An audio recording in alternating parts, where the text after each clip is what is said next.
سورۃ صاد، بسم اللہ الرحمن الرحیم، صاد والقرآن ذی الذکر۔ تین صورتیں قرآن مجید کی ایسی ہیں جو ایک حرف سے شروع ہوئی ہیں۔ ایک حرف مقطع کہیں گے، اب اسے مقطعات تو نہیں کہہ سکتے اس لیے کہ کئی حروف تو نہیں ہیں۔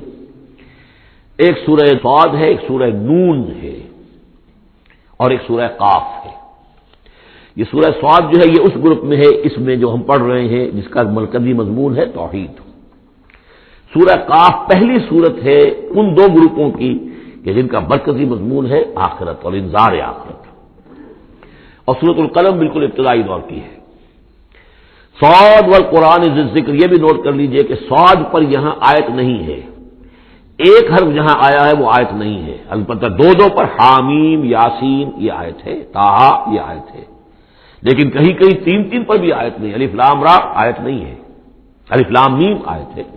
تو یہ ساری چیزیں جو ہیں میں نے ابتدا میں جو تعارف قرآن پر تقریر کی تھی، یہ سب توقیفی چیزیں ہیں، یہ کسی کی اجتہاد کے نتیجے میں اور کسی گرامر کے اصول سے، کسی بیان کے اصول سے اس سے کوئی تعلق نہیں۔ توقیفی کا مطلب کہ حضور صلی اللہ علیہ وسلم کے بتانے پر موقوف ہے، جو آپ نے بتایا بس وہ ہے جو ہم مانیں گے۔ والقرآن ذی الذکر، اور قسم ہے اس قرآن کی جو ذکر والا ہے۔ اب ہم وہ صورتیں بھی پڑھ چکے ہیں جس میں قرآن کو الذکر کہا گیا ہے، یہاں ذی الذکر کہا گیا، ذکر والا قرآن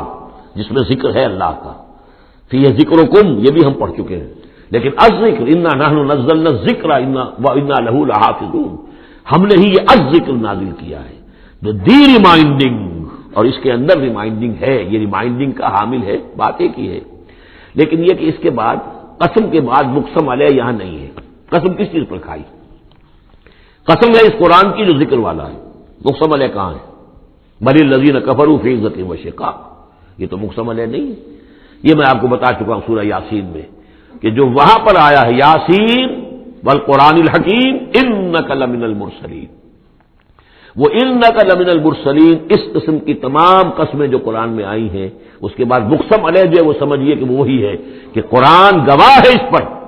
قرآن ثابت کر رہا ہے کہ اے محمد صلی اللہ علیہ وسلم آپ اللہ کے رسول ہیں۔ بل الذین کفروا فی عزۃ و شقاق، لیکن جن لوگوں نے کفر کی روش اختیار کی ہے وہ بڑی جھوٹے غرور کے اندر، جھوٹی انا ان کی ہے، اور آپ کے زندہ میں اور آپ کے مقابلے میں آ کر انہوں نے موقف اختیار کر لیا ہے اپنے غرور اور زندہ میں۔ کم اہلکنا من قبلہم من قرن فنادوا، کتنی ہی ہم نے قوموں کو اس سے پہلے ہلاک کیا ہے، پھر وہ لگے چیخنے چلانے جب عذاب الہی آیا، ولا تحین مناص، حالانکہ پھر وہ وقت گزر چکا تھا کہ جس میں کوئی خلاصی ہو سکتی، یعنی جب موت آتی ہے، موت کے آثار شروع ہو جائیں تو انفرادی توبہ کا دروازہ بند، جب عذاب کے آثار شروع ہو جائیں تو پھر قوم کی توبہ کا فائدہ نہیں، ہاں سوائے قوم یونس، الا قوم یونس، واحد ایک مثال ہے۔ وعجبوا ان جاءهم منذر منهم، اور ان کو بڑا تعجب ہے کہ ان کے پاس آیا ہے خبردار کرنے والا انہی میں سے، وقال الکافرون ھذا ساحر کذاب، اور یہ کافر کہتے ہیں کہ یہ ساحر ہے اور کذاب ہے۔ یہ دیکھ لیجئے یہ لفظ جو ہے یہ بہت ثقیل لفظ ہے، لیکن یہ قرآن مجید میں آیا ہے، اور یہ نوٹ کر لیجئے کہ اصل میں یہ میں عرض کر چکا ہوں کہ چوتھے سال کے بعد یہ جو دو گروپ ہیں صورتوں کے، جن میں سے پہلے گروپ کی 8 صورتیں ہم پڑھ چکے ہیں اور دوسری کی 13 صورتوں میں سے اب ہم آگے آ گئے ہیں، ان میں 4 پڑھ چکے ہیں، سورہ سبا اور فاطر، یاسین اور صافات، 5ویں صورت یہ ہے صاد۔ یہ ہے سن 4 سے سن 8 تک کی بالعموم سوائے صافات کے۔ اس کو آپ نے دیکھا کہ 5 رکوعوں میں 182 آیات ہیں، وہ بالکل وہی انداز ہے، چھوٹی چھوٹی صورتیں، رکوع جو ہے 5 ہیں، 182 آیات ہیں، ایک رکوع کے اندر 53 آیات بھی ہیں، ایک رکوع کے اندر اس سورہ مبارکہ میں۔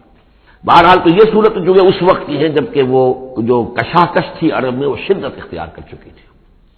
لہذا ان کا اب ان پر جو حملہ حضور پر وہ کر رہے تھے وہ بھی اب شدید ہو چکا تھا۔ ابتدائی دور میں صرف کہا تھا مجنون، معلوم ہوتا ہے کوئی ان کا دماغی توازن ٹھیک نہیں رہا، کسی نے ہمدردانہ بھی کہا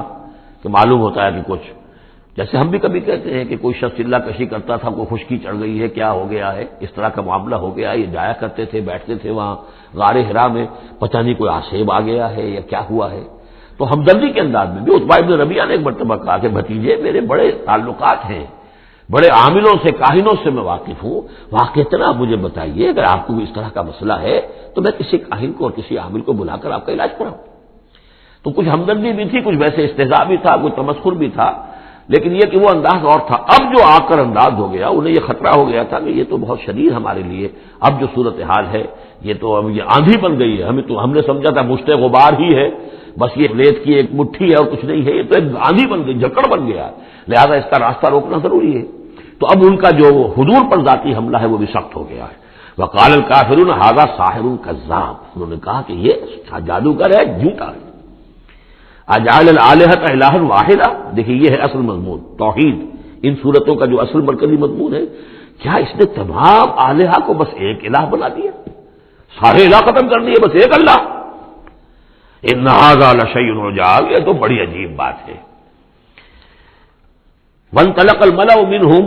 ان امشوا واصبروا على آلہتکم ان ھذا لشیء یراد. بڑا نقشہ کھینچ دیا ہے جس کو ورلڈ پکچر کہتے ہیں، کہ ایسا نقشہ ہے جیسے کہ حضور کھڑے ہیں، دعوت دے رہے ہیں، اور کچھ لوگ ہیں، مجمع بھی ہے، کچھ ان کے سردار بھی ہیں، وہ سردار بھی سن رہے ہیں، اور یہ سب سن کر کہتے ہیں وانطلق الملأ، خود بھی چل پڑے وہاں سے. وانطلق الملأ منهم، اور لوگوں سے کہا امشوا، جاؤ جاؤ، کہاں کھڑے ہو، کیوں سن رہے ہو، امشوا جاؤ، واصبروا علی آلہتکم، اور جمے رہو اپنے معبودوں کے اوپر. یہ محمد کے کہنے سے اپنے کسی معبود کو ترک نہ کر دینا. وانطلق الملأ منهم ان امشوا واصبروا علی آلہتکم ان ھذا لشیء یراد. یہ تو کوئی خاص مقصد معلوم ہوتا ہے ان کا، ان کی نیت کچھ خراب ہے، یہ کوئی حکومت چاہتے ہیں، شاید کوئی اپنا غلبہ اور اقتدار چاہتے ہیں. یہ بات جو ہے ایسی ویسی نہیں ہے، یقیناً اس کے پیچھے کوئی بڑا مقصد ہے. ان ھذا لشیء یراد، جس کا ارادہ کیا گیا ہے، کوئی اسکیم ہے. ما سمعنا بھذا فی الملۃ الاخرہ، ہم نے تو ایسی بات سنی نہیں. ہمارا پچھلا چلا آ رہا ہے، ہمارا دین چلا آ رہا ہے، ہماری روایات ہیں، ہمارے آباء و اجداد کی باتیں ہیں جو نسل بعد نسل منتقل ہوئی ہیں. یہ بات جو آج یہ کہہ رہے ہیں وہ ہم نے تو سنی نہیں. ان ھذا الا الاختلاف، یہ نہیں ہے مگر گھڑی ہوئی چیز ہے، خلق کی ہوئی چیز ہے. اختلاف باب افتعال خلق سے. انزل علیہ ذکر من بیننا، کیا انہیں پر یہ ذکر نازل ہونا تھا ہمارے مابین سے؟ کیا ہمارے اندر کوئی اور نہیں تھا؟ بڑے بڑے چودھری تھے، بڑے بڑے سردار تھے، بڑے بڑے سرمایہ دار تھے. انزل علیہ ذکر من بیننا بل هم فی شک من ذکری، اصل بات یہ ہے کہ یہ میرے ذکر کے معاملے میں شک میں پڑ گئے ہیں. بل لما یذوقوا عذاب، بس اب تو جب ابھی انہوں نے چونکہ چکھی نہیں ہے میری کوئی مار، اس لیے انہیں شک ہے. ام عندہ خزائن رحمت ربک العزیز الوہاب، کیا ان کے اختیار میں ہے تیرے رب کے خزانے؟ اللہ جو العزیز ہے، وہاب ہے، دینے والا ہے، کیا ان کا اختیار تھا کہ وہ ان سے پوچھ کر دیتا کہ رسالت کس کو دوں، نبی کس کو بناؤں؟ کیا ان کے پاس اس کا اختیار ہے؟ ام عندہم خزائن رحمت ربک العزیز الوہاب ام لہم ملک السماوات والارض وما بینہما فلیرتقوا فی الاسباب، تو کیا ان کے پاس ہے بادشاہی آسمانوں اور زمین کی، اور جو ان کے دونوں کے مابین ہے ان سب کی فلیرتقوا فی الاسباب، تو چاہیے کہ رسیاں تان کر آسمان پر چڑھیں. جند ما ہنالک محذوب من الاحزاب، تو جیسے پہلی بہت سی قومیں ہلاک ہوئی ہیں، ایک یہ قوم بھی معلوم ہوتا ہے کہ اب اپنی ہلاکت کو دعوت دینے پر تل گئی ہے.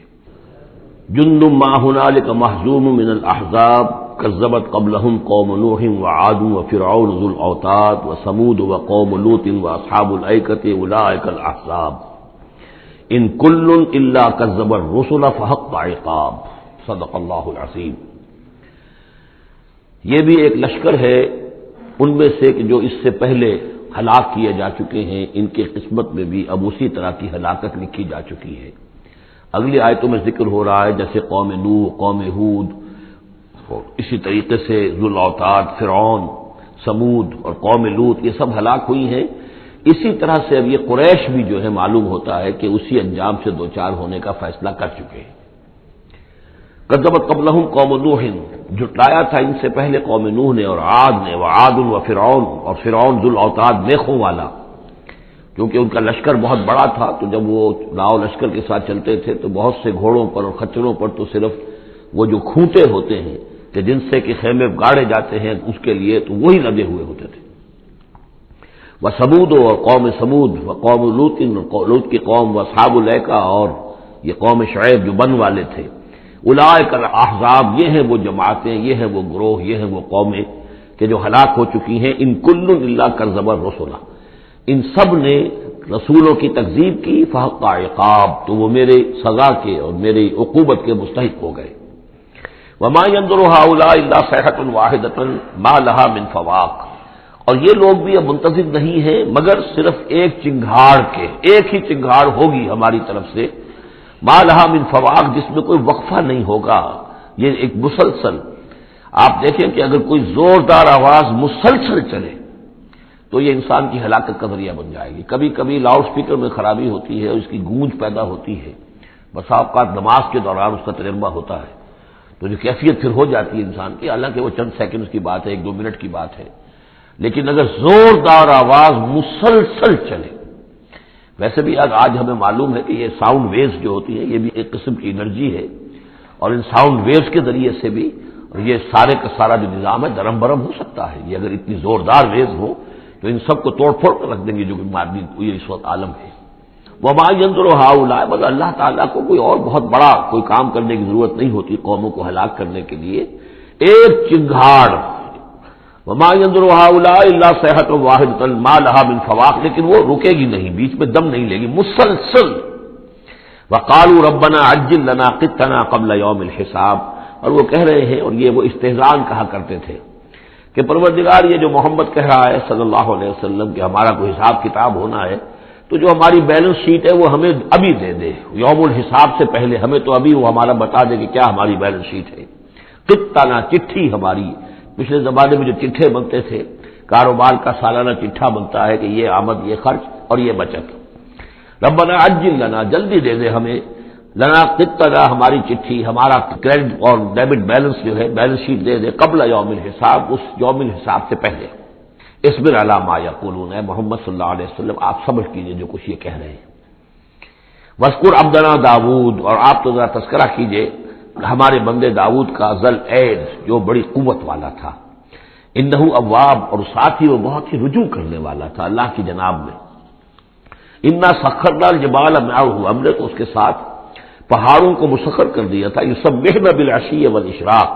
جو اس کے ساتھ ہی تسبیح کرتے تھے اس کی آواز میں آواز ملا کر، شام کو بھی اور صبح کے وقت بھی. والطیر محشورا،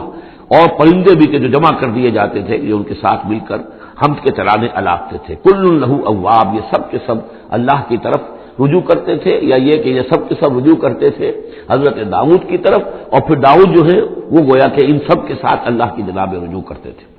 وشددنا ملکہ وآتیناہ الحکمۃ وفصل الخطاب، اور ہم نے اس کی جو حکومت تھی اسے خوب مضبوط کیا تھا،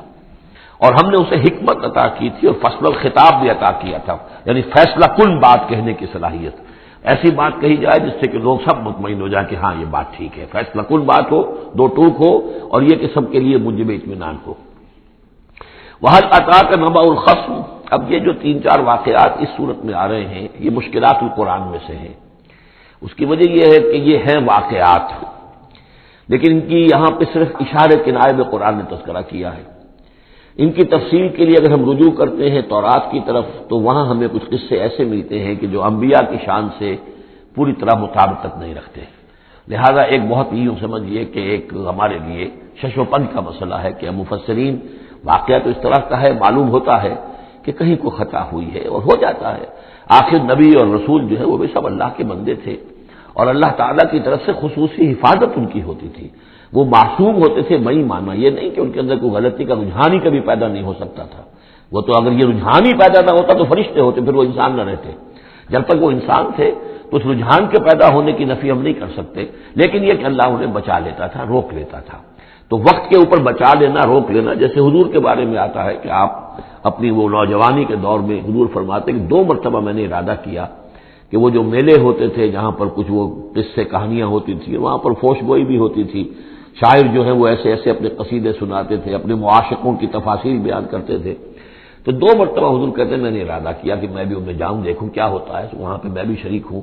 لیکن دونوں مرتبہ یہ ہوا کہ فاصلے پر ہوتا ہوگا، ظاہر بات ہے کہ عین مکے میں تو نہیں تھا وہ، تو جیسے عکاس کا بازار جو ہے وہ ذرا فاصلے پر لگتا تھا. تو راستے ہی میں کہیں تھوڑی دیر آرام کرنے کے لیے بیٹھے ہیں اور نیند آ گئی ہے، ساری رات سوتے رہے، صبح آنکھ کھلی ہے. تو اللہ تعالیٰ نے بچا لیا کہ وہاں جانے کی شکل ہی پیدا نہیں ہوئی. حالانکہ ابھی نبوت آپ کو، ویسے تو نبی پیدائشی نبی ہوتے ہیں، نبوت تو حضور فرماتے ہیں کہ مجھے مل چکی تھی جبکہ ابھی آدم کی روح جو ہے وہ ان کے جسد میں پھونکی نہیں گئی تھی. وہ آدم بین الروح والجسد، تو عالم ارواح میں بھی نبی کی روح جو ہے وہ تو اسی امتیازی شان کے ساتھ تھی. لیکن یہ کہ نبوت کا ظہور ہوا ہے جب آپ کی عمر 40 برس کی ہوئی ہے، لیکن اس سے پہلے بھی، بچپن میں بھی اور لڑکپن میں بھی، اور اس کے بعد آگے جو ہے جوانی اور نوجوانی میں بھی اللہ پوری طرح حفاظت کرتا ہے. لیکن حفاظت کا مطلب یہی ہے کہ کوئی غلط بات کا ارادہ اگر پیدا ہو بھی جائے کسی وجہ سے تو اللہ تعالیٰ ایسے انتظامات کر دیتا ہے کہ اس کی تکمیل کی نوبت نہیں آتی۔ اب یہ جو ایک واقعہ ہوا ہے حضرت داؤد علیہ السلام کا، اس کے پیچھے جو قصہ بیان کیا گیا ہے جو تورات میں ہے، وہ تو یہ ہے کہ ان کی بہت سی بیویاں تھیں۔ یہ جو تعدد ازدواج 4 کی پابندی تو حضور کی شریعت میں آ کر ہوئی ہے، ورنہ اس سے پہلے تو آپ کو معلوم ہے بادشاہ لوگ جو ہوتے تھے ان کے حرم ہوتے تھے بڑے بڑے، تو حضرت داؤد علیہ السلام کا بھی بڑا حرم تھا، بیویاں تھیں بہت سی، لیکن اسی اثنا میں انہیں کسی اور عورت کے بارے میں ان کے دل میں خیال پیدا ہو گیا، رغبت ہوئی، اس سے وہ شادی کرنے کی خواہش پیدا ہوئی، اور وہ کسی شخص کے نکاح میں تھی۔ اس خیال کا دل میں آنا جو ہے بس اس کے اوپر ٹوکنے کے لیے کہ تم کیا سوچ رہے ہو، یہ غلط بات سوچ رہے ہو، اللہ تعالیٰ نے ایک شکل پیدا کر دی۔ وَهَلْ أَتَاكَ نَبَأُ الْخَصْمِ، اور کیا تمہارے پاس آ چکی ہے 2 دعوے داروں کی خبر، یعنی کچھ لوگ آئے تھے جن کا ایک مقدمہ تھا، ان کی خبر، اِذْ تَصَوَّرُوا الْمِحْرَابَ، جبکہ انہوں نے دیوار پھلانگ کر محراب میں، حجرے میں جہاں حضرت داؤد علیہ السلام اللہ کی عبادت میں یاد میں مشغول تھے وہاں پہنچ گئے، پہرے داروں وغیرہ سے سب سے بچ کر فصیل کو یا دیوار جو تھی اس کو پھلانگ کر آ گئے۔ اس دخلوا علی داؤد، اب جب وہ تنہا اللہ کی یاد میں تھے، انہوں نے دیکھا داؤد نے یہ 2 اشخاص آ گئے ہیں، ففزع منہم، تو وہ ڈرے ان سے کہ پتہ نہیں کس نیت سے آئے، کس ارادے سے آئے ہیں، 2 انسان ہیں۔ قالوا لا تخف، ان کا کہ آپ ڈریں نہیں، خصمان بغى بعضنا علی بعض، ہم 2 ہیں ایک دوسرے کے مقابلے کے فریق، خصم کہتے ہیں جو ایک دوسرے کے بالمقابل ہوں، مخالف، ہم 2 مخالف ہیں، بغى بعضنا علی بعض، ہم میں سے کسی نے دوسرے پر زیادتی کی ہے، فاحکم بیننا بالحق، تو ہمارے مابین حق کے ساتھ فیصلہ کیجیے، ولا تشتت، اور دیکھیے اسے ٹالیے نہیں، آپ کہہ کہ کل آنا پرسوں آنا، یہ نہیں، یہ معاملہ ہمارا بڑا ایمرجنسی والا ہے، فوری طور پر ہم چاہتے ہیں کہ آپ ہمیں بتائیں۔ واہدنا الی سواء الصراط، اور ہمیں پھر ہدایت دیجیے سیدھے راستے کی طرف کہ کیا کون سی شکل بہتر ہے، کون سا راستہ صحیح ہے۔ ان ھذا اخی، اب یہ جو مدعی تھا وہ کہہ رہا ہے یہ میرا بھائی ہے، لہ 99 نعجۃ، اس کے پاس 99 دمبیاں ہیں، یعنی اس کا جو ہے بہت بڑا جو ہے ریوڑ ہے اس کے پاس، ولی نعجۃ واحدہ، میری ایک ہی دمبی ہے۔ اصل میں اس تورات کے واقعے کو ہم اس کا مطلب یہ ہے کہ ایک شخص کے پاس 99 بیویاں ہیں، میرے پاس صرف ایک بیوی ہے۔ فقال اکفلنیھا، اب وہ کہہ رہا ہے کہ یہ بھی مجھے دے دے۔ وعزنی فی الخطاب، اور اس نے مجھے دبا لیا ہے، یعنی دباؤ ڈال رہا ہے مجھ پر، پریشرائز کر رہا ہے، جو گفتگو کرتا ہے تو بڑے زوردار انداز میں کرتا ہے۔ قال لقد ظلمك بسؤال نعجتك الى نعاجه، حضرت داؤد نے فوراً کہا کہ یہ تو بڑی ظلم کی بات ہے، واقعتاً اس نے بہت ظلم کیا تمہارے اوپر کہ تمہاری دمبی جو ہے اب اس پر بھی اس کی نظر ہے اور وہ اس کو چاہتا ہے تم سے لے لے اور اپنی دمبیوں میں اس کو بھی شامل کر لے ریوڑ میں۔ وَإِنَّ كَثِيرًا مِنَ الْخُلَطَاءِ لَيَبْغِي بَعْضُهُمْ عَلَى بَعْضٍ، اور یقیناً جن لوگوں کا معاملہ مشترک ہوتا ہے، قریبی رشتہ دار ہوتے ہیں، قرابت دار ہوتے ہیں، جس کو پنجابی میں شریکہ کہتے ہیں، یہ شریکے والوں میں ہوتا ہی ہے کہ ایک دوسرے پر کوئی زیادتی کر بیٹھتے ہیں۔ وَإِنَّ الْخُلَطَاءَ كَثِيرًا مِنَ الْخُلَطَاءِ لَيَبْغِي بَعْضُهُمْ عَلَى بَعْضٍ، کوئی ایک دوسرے پر زیادتی کر بیٹھتے ہیں، إِلَّا الَّذِينَ آمَنُوا وَعَمِلُوا الصَّالِحَاتِ، سوائے ان کے جو صاحب ایمان ہوں اور نیک عمل والے ہوں، وَقَلِيلٌ مَا هُمْ، اور ایسے لوگ بہرحال کم ہوتے ہیں، زیادہ تعداد میں نہیں ہوتے۔ وَظَنَّ داؤد أَنَّمَا فَتَنَّاهُ، اس پر اچانک خیال آیا داؤد کو کہ یہ تو اصل میں سارا معاملہ جو ہے اللہ تعالیٰ نے مجھے آزمایا ہے، اللہ تعالیٰ نے در حقیقت مجھے متنبہ کرنے کے لیے یہ ساری صورتحال جو پیدا فرمائی ہے۔ انہیں اپنے اس خیال کے اوپر پھر جو تنبہ ہوا، فاستغفر ربہ، تو انہوں نے استغفار کیا اپنے رب سے، وخر راکعا واناب، اور وہ گر پڑے سجدے کے اندر، رکوع کہہ دیجئے، سجدہ کہہ دیجئے، راکعا گر پڑا جھک کر، اور رجوع ہوا، اس نے اللہ تعالیٰ کی طرف اپنے آپ کو پوری طریقے سے متوجہ کر لیا۔ یہ آیت سجدہ ہے۔ یہ جو بھی اسرائیلی روایت اس سلسلے میں آئی ہے اس کے ضمن میں حضرت عبداللہ ابن عباس رضی اللہ تعالیٰ عنہ کا ایک اثر بھی موجود ہے اسی نوعیت کا، یعنی ان کا قول بھی موجود ہے۔ اب یہ نہیں کہا جا سکتا کہ وہ مرفوع انہوں نے سنا ہو حضور سے، یا یہ کہ وہ صرف جو ہے روایت انہوں نے یہود سے سنی ہو اور اسی کو بیان کر دیا ہو، اللہ عالم۔ لیکن میں یہ سمجھتا ہوں کہ یہ چیز جیسے کہ ہم پڑھ چکے ہیں اس سے پہلے سورہ احزاب میں، حضور سے کہا گیا کہ اب آپ مزید شادی نہیں کریں گے، وَلَوْ أَعْجَبَكَ حُسْنُهُنَّ، وہاں پر بھی کوئی پردہ تو نہیں ڈالا گیا۔ ہو سکتا ہے کہ کوئی خاتون جو ہے آپ کی طبیعت میں آمادگی پیدا ہو جائے کہ آپ اس سے نکاح کریں، لیکن اب آپ خواہ وہ آپ کو پسند بھی آ جائیں لیکن آپ اب نکاح نہیں کریں گے۔ تو یہ جو انسانی تقاضے ہیں، ظاہر بات ہے کہ انبیاء کا معاملہ جو ہے جیسے کہ میں نے عرض کیا، بشریت تو ان کے ساتھ ہوتی ہے اور بشری تقاضے بھی ہوتے ہیں، لیکن نبی معصوم ہوتا ہے اس معنی میں کہ ان کا اس طرح کا کوئی اگر خیال ہو بھی جائے تو اس کی تکمیل اللہ نہیں ہونے دیتا، حفاظت کر لیتا ہے، اسی کا نام ہے عصمت انبیاء۔ فغفرنا لہ ذلک، تو ہم نے وہ جو بھی معاملہ تھا ہم نے معاف کر دیا اسے، وَإِنَّ لَهُ عِندَنَا لَزُلْفَىٰ، اور وہ حسن مآب، اور یقیناً ہمارے پاس داؤد کے لیے بہت اونچا مرتبہ ہے اور بہت اچھا ٹھکانہ ہے، جہاں وہ جب لوٹ کر آئے گا تو بہت اعلیٰ مقام ہم عطا کریں گے۔ یا داؤد انا جعلناک خلیفۃ فی الارض، ہم نے کہا کہ اے داؤد ہم نے تمہیں زمین میں خلیفہ بنایا ہے، تمہیں حاکم بنایا ہے، فاحکم بین الناس بالحق، تو لوگوں میں جو فیصلے کرو معاملات کے حق کے ساتھ کرو، ولا تتبع الہویٰ، اور دیکھو اپنی خواہش کی پیروی نہ کرو، فیضلک عن سبیل اللہ، اگر اپنی خواہش کی پیروی کرو گے پھر تو وہ تمہیں لازماً گمراہ کر دے گی، بھٹکا دے گی اللہ کے راستے سے۔ ان الذین یضلون عن سبیل اللہ لہم عذاب شدید، یقیناً وہ لوگ جو بہک جاتے ہیں یا بھٹک جاتے ہیں اللہ کے راستے سے ان کے لیے تو بڑا سخت عذاب ہے، بما نسوا یوم الحساب، یہ بھٹکنا ہوتا اسی لیے ہے کہ انہیں آخرت یاد نہیں رہتی، بس سبب اس کے کہ وہ بھول جاتے ہیں حساب کے دن کو۔ وہ یوم آخر اگر یاد رہے، آخرت کی زندگی کا یقین رہے تو پھر انسان جو ہے سیدھا رہتا ہے۔ وما خلقنا السماء والارض وما بینہما باطلا، اور ہم نے جو کچھ کے آسمانوں میں ہے اور زمین میں ہے اور جو کچھ ان کے مابین ہے اسے بیکار پیدا نہیں کیا۔ اب یہ وہی لفظ آ گیا ہے دوبارہ جو سورہ آل عمران میں تھا، ربنا ما خلقت ھذا باطلا سبحانک فقنا عذاب النار۔ اس کے علاوہ سورہ مومنون میں آ چکا ہے، افحسبتم انما خلقناکم عبثا وانکم الینا لا ترجعون، تو یہ عبث اور بیکار کام کرنا اللہ کی شان سے بہت ہی یوں سمجھیے کہ بعید ہے۔ ذالک ظن الذین کفروا، یہ گمان تو ان لوگوں کا ہے جنہوں نے کفر کیا ہے، فویل للذین کفروا من النار، تو ہلاکت اور بربادی اور تباہی ہے ان کافروں کے لیے آگ کی۔ ام نجعل الذین آمنوا وعملوا الصالحات کالمفسدین فی الارض، ذرا یہ سوچیں کیا ہم ان لوگوں کو جو ایمان لائے اور جنہوں نے نیک عمل کیے بنا دیں گے ویسا جیسا کہ وہ لوگ ہیں کہ جنہوں نے زمین میں فساد مچایا؟ یعنی یہ سوچو کہ دنیا میں کچھ لوگ ہیں نیکوکار ہیں، بھلائی کے کام کر رہے ہیں، کچھ ہیں بدماش ہیں، شریر ہیں، بد امنی پیدا کرتے ہیں، لوٹ مار کرتے ہیں، لوگوں پر ظلم کرتے ہیں، تو اگر آخرت نہ ہو تو پھر تو بڑا ظلم ہو گیا۔ یہ نیکوکار تو گھاٹے میں رہ گئے، بدماش عیش میں رہے، جن کے لیے کوئی اسکروپلز نہیں ہے، کوئی اصول نہیں ہے، ان کے لیے نہ دیانت ہے نہ امانت ہے، کچھ نہیں ہے، جہاں داؤ لگ جائے جہاں ہاتھ پڑ جائے وہ حاصل کرنے کے لیے تیار ہے، اپنی تمام خواہشات کی جو ہے وہ تکمیل کرنے کے لیے ہر دم جو ہے وہ تیار ہے، دیکھتے نہیں جائز ہے کہ ناجائز ہے، تو وہ تو پھر نفع میں رہے۔ اگر کوئی آخرت نہیں ہے تو پھر نفع میں وہ رہے، گھاٹے میں یہ رہے جو بیچارے بچ بچ کر چلتے، کسی کا دل نہ میں دکھا دوں، کسی کا حق نہ مار لوں، کسی پر زیادتی نہ کر بیٹھوں، میں حلال کھاؤں جائز کھاؤں، محنت سے اور سچ بولوں جھوٹ نہ بولوں، وہ تو پھر گھاٹے میں رہیں گے۔ آخرت ہونا لازمی ہے، اس کا تو مطلب یہ ہے کہ پھر دنیا بیکار پیدا ہوئی۔ اگر آخرت نہیں ہے تو پھر انسانی زندگی کا خصوصاً انسان میں جو اخلاقی حص ہم نے پیدا کی ہے، یہی تو ہے جو حیوان میں اور انسان کے درمیان بہت بڑا فرق ہے۔ ان کی جبلت ہے صرف، باقی کوئی اخلاقی حص ان کے اندر نہیں، لیکن انسان کے اندر تو اخلاقی حص ہے، جبلت بھی ہے اور اخلاقی حص بھی ہے۔ تو اس اخلاقی حص کا نتیجہ کیا نکلا؟ الٹا نکل رہا ہے، تو نتیجہ درست ہونا چاہیے۔ ام نجعل الذین آمنوا وعملوا الصالحات کالمفسدین فی الارض ام نجعل المتقین کالفجار، کیا ہم اپنے متقی بندوں کو برابر کر دیں گے ان فاجروں اور فاسقوں کی؟ کتاب انزلناہ الیک مبارک، یہ کتاب ہے قرآن جو ہے نبی ہم نے آپ پر نازل کی ہے، مبارک بہت بابرکت ہے۔ یہ برکت کے لفظ کو یہاں سمجھ لیجئے،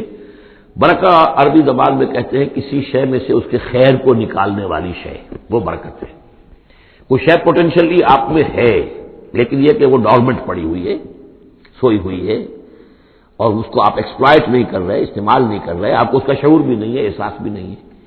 کوئی شے جو آپ کو اس کا احساس دلا دے، پھر آپ اپنی اس صلاحیت کو استعمال کریں، ایکسپلائٹ کریں، اسے بروئے کار لائیں، وہ شے برکت والی ہوئی۔ تو یہ لفظ آتا ہے قرآن مجید میں، یا تو بام مبارکہ، باران رحمت، بارش برستی ہے، زمین میں وہ پوٹینشیل رویدگی موجود ہے، ڈورمنٹ ہے، بیج پڑے ہوئے، پانی آتا ہے، جذب ہوتا ہے، آسموسس شروع ہوتا ہے، پانی داخل ہوتا ہے بیج کے اندر، وہاں کو حرکت شروع ہوتی ہے، اب وہاں سے وہ جو رویدگی نکل رہی ہے اور وہ بیج جو ہے اس سے اب دو پتیاں نکلی ہیں، تو مام مبارکہ۔ اسی طرح یہ کتاب مبارک ہے اس معنی میں کہ انسان کے اندر اللہ نے جو خیر ودیت کیا ہوا ہے، موجود ہے، اس کی روح میں ہے نور تجلی بھی اسی خاک میں پنہاں، غافل تو نرا صاحب ادراک نہیں ہے، وہ ہے تمہارے اندر، لیکن یہ کہ وہ ڈورمنٹ ہے۔ اس کو نکال کر برآمد کرنا، اس کو سامنے لانا، اس نیکی کو بروئے کار لانا، اس روح کی اور روحانیت جو ہے اس کی نشو و نما، اس کا پروان چڑھنا، یہ اس کتاب کا نتیجہ ہے۔ تو یہ کتاب مبارک ہے۔ کتاب انزلناہ الیک مبارک لیدبروا آیاتہ ولیتذکر اولو الالباب، یہ مبارک ہے، بابرکت ہے، تاکہ وہ تدبر کریں اس کی آیات پر، اور تاکہ جو ہوش مند لوگ ہیں وہ اس سے سبق حاصل کریں۔ وَوَهَبْنَا لِدَاوُودَ سلیمان، اور ہم نے داؤد کو سلیمان جیسا بیٹا عطا کیا، نعم العبد، بہت ہی اچھا بندہ تھا ہمارا، انہ اواب، اور یقیناً وہ بھی ہماری طرف رجوع کرتا رہتا تھا، ہماری طرف ہی رجوع رہتا تھا، توجہ رکھتا تھا، دھیان ہمارے ساتھ لگائے رکھتا تھا۔ اذ عرض علیہ بالعشی الصافنات الجیاد، جب یہ کہ شام کے وقت ان کے سامنے پیش کیے گئے، یعنی جیسے انہوں نے پہلے ہم پڑھ چکے ہیں کہ انہوں نے اپنی فوجوں کی انسپیکشن کی تھی، تو وہ فوجیں کہ جو انسانوں کی بھی تھی، جنوں کی بھی تھی، یوزعون، ان کی ریجمنٹس بنائی گئی تھی، بٹالینز بنائی گئی تھی، اس میں پرندے بھی تھے۔ اسی طریقے سے اب جو گھوڑے رکھے ہوئے تھے جہاد کے لیے، ظاہر بات ہے کہ گھوڑے، کیولری جو ہے وہ تو اس زمانے میں اصل شے تھی، تو اس کو انہوں نے جو شام کے وقت انسپیکشن پریڈ کوئی ہوئی گھوڑوں کی، تو وَإِذْ عُرِضَ عَلَيْهِ بِالْعَشِيِّ الصَّافِنَاتِ الْجِيَادِ، تو بہت ہی عمدہ، بہت اعلیٰ نسل والے، بہت عمدہ جو گھوڑے تھے، ان کو اس کے سامنے پیش کیے گئے، معائنہ کر رہے تھے حضرت سلیمان۔ فَقَالَ إِنِّي أَحْبَبْتُ حُبَّ الْخَيْرِ عَنْ ذِكْرِ رَبِّي، ہوا یہ کہ اس میں کچھ دیر ہو گئی، شام کا وقت تھا اور سورج جو ہے وہ غروب ہو گیا، عصر کی نماز ان کی قضا ہو گئی، جیسے کہ حضور کی عصر کی ایک نماز قضا ہوئی تھی غزوہ احزاب میں، اور اس پر حضور نے لعنت فرمائی تھی پھر کفار پر کہ ان کی وجہ سے ہماری آج عصر کی نماز، اور خاص طور پر جس کو صلاۃ الوسطیٰ عام طور پر چونکہ گمان ہے، وہ آج ہماری قضا ہو گئی، تو عصر کی نماز ان کی قضا ہو گئی۔ تو انہوں نے کہا کہ مجھے یہ جو حب الخیر، یہ خیر ہے نا، یہ گھوڑے جو ہیں یہ خیر ہے، دولت ہے، ایک آدمی کی بہت اچھی جو ہے پونجی ہے، اس کی محبت میں انی احببت حب الخیر عن ذکر ربی، میں اس کی محبت میں اتنا مصروف ہو گیا، اتنا مشغول ہو گیا کہ اپنے رب کا ذکر جو ہے وہ بھول گیا۔ حتیٰ توارت الشمس بالحجاب، یہاں گویا کہ سورج کا لفظ محذوف ہے، یہاں تک کہ سورج جو ہے وہ تو چھپ گیا، اوٹ میں آ گیا۔ ردوہا علیہ، تو اس میں انہوں نے کہا کہ ذرا واپس لاؤ ان گھوڑوں کو۔ فتفق مسم بالسوق والاعناق، تو اب وہ لگا تلوار مارنے ان کی گردنوں پر اور ان کے پیروں پر۔ اس کو سمجھنا چاہیے کہ غلبہ حال میں یہ کیفیت ہوئی، اس کی بھی تعویل کرنے کی بہت کوشش کی گئی کہ نہیں وہ تو پہنچنے کے لیے ان کی گردن گویا کہ اور ان کو چوم چاٹ رہے ہیں، تو انہوں نے جو ہاتھ چلائے تھے ان کی گردن اور جو ان کے پاؤں، جیسے کہ آدمی جب گھوڑا بہت اعلیٰ نسل کا ہو تو آپ ہاتھ پھیرتے ہیں اس کے اوپر، تو اس سے ایک اپنائیت کا احساس اس کے اندر بھی پیدا ہوتا ہے۔ تو یہ جو نہیں، یہ بات نہیں ہے، بات سیدھی وہی ہے کہ جو یعنی خام خواہ اس میں ضرورت نہیں ہے، جیسے کہ غلبہ حال کسی وقت ہو جاتا ہے، خام خواہ تعویل کی کیا ضرورت ہے۔ جیسے حضرت عمر کا معاملہ ہو گیا تھا کہ غزوہ احد میں تلوار پھینک کر بیٹھ گئے، جب محمد ہی قتل ہو گئے صلی اللہ علیہ وسلم، تو اب اور کس کے لیے لڑنا ہے؟ حالانکہ لڑنا تو اللہ کے لیے تھا، محمد کے لیے اتنی لڑنا تھا، لیکن ایک طرح کی طبیعت ہوتی ہے، ایک وقت میں احساسات اور جذبات کا ایسا غلبہ ہو جاتا ہے، وہی غلبہ ان پر ہوا ہے حضور کے انتقال کے وقت، وہ بھی تلوار کھینچ کے بیٹھ گئے تھے کہ جو شخص کہے گا کہ محمد کا انتقال ہو گیا گردن اڑا دوں گا۔ وہ تو پھر حضرت ابو بکر آئے ہیں، انہوں نے پھر آ کے خطبہ دیا ہے، اور خطبے میں وہ آیت بھی پڑھی ہے وما محمد الا رسول قد خلت من قبلہ الرسل افإن مات أو قتل انقلبتم على أعقابكم، اور ساتھ ہی پھر انہوں نے یہ خطبہ دیا کہ من كان يعبد محمدا فإن محمدا قد مات ومن كان يعبد الله فإن الله حي لا يموت۔ کوئی شخص اگر محمد کو پوجتا تھا، محمد کی عبادت کرتا تھا، تو سن لے محمد کا انتقال ہو گیا، اور جو کوئی اللہ کو پوجتا تھا اور اللہ کی بندگی کرتا تھا اس کو جان لینا چاہیے اللہ پر کبھی موت واقع نہیں ہوگی، وہ زندہ رہنے والا ہے۔ تو یہ غلبہ حال کی ایک کیفیت ہے کہ اسی کیفیت میں کہ میری یہ نماز جو ہے یہ چھوٹ گئی ہے۔ بہرحال یہ دونوں میں نے آپ کے سامنے رکھ دیے ہیں۔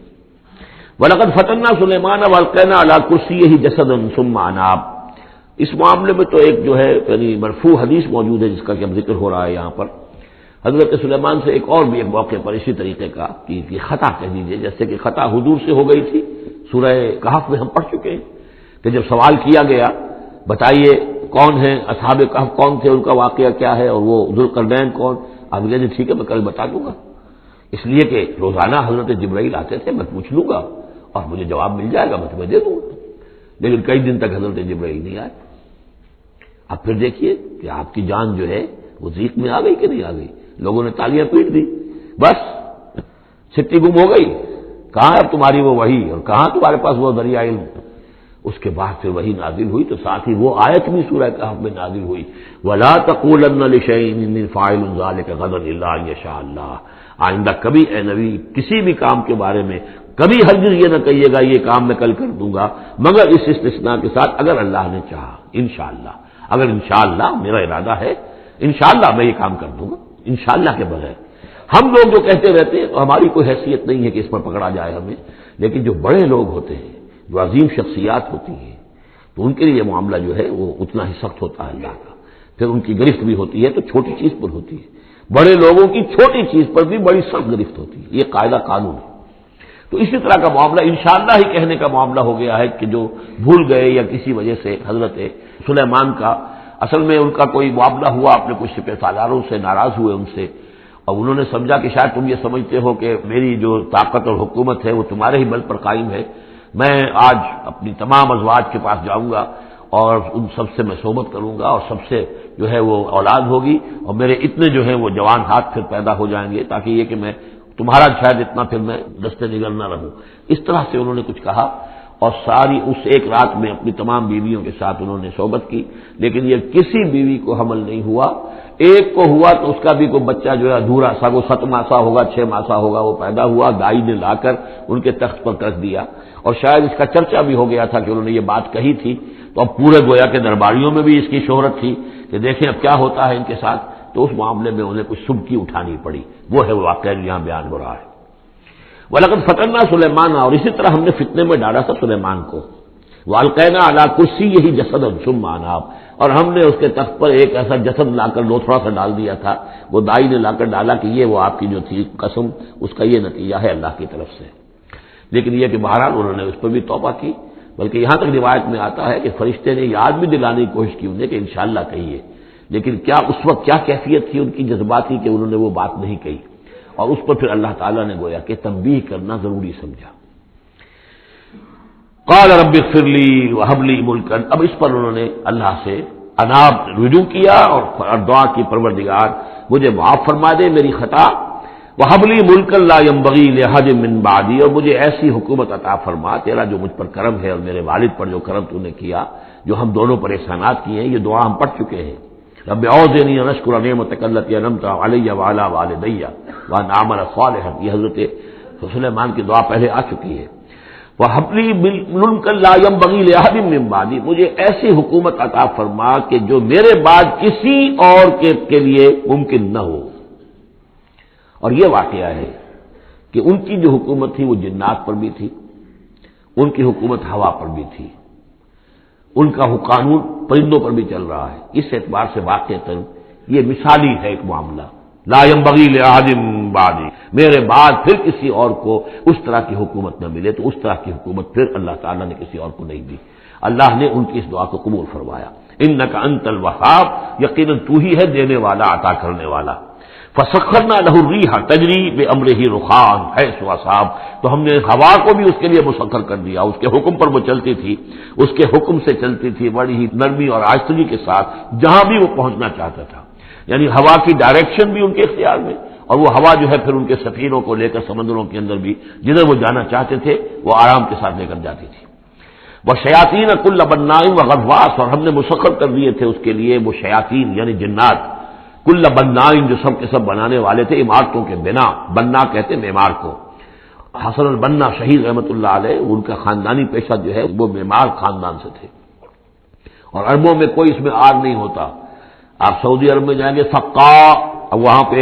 کوئی صاحب ہوں گے جن کے جد امجد جو ہے وہ حرم کے اندر کہیں پانی پلاتے تھے لوگوں کو، ساقی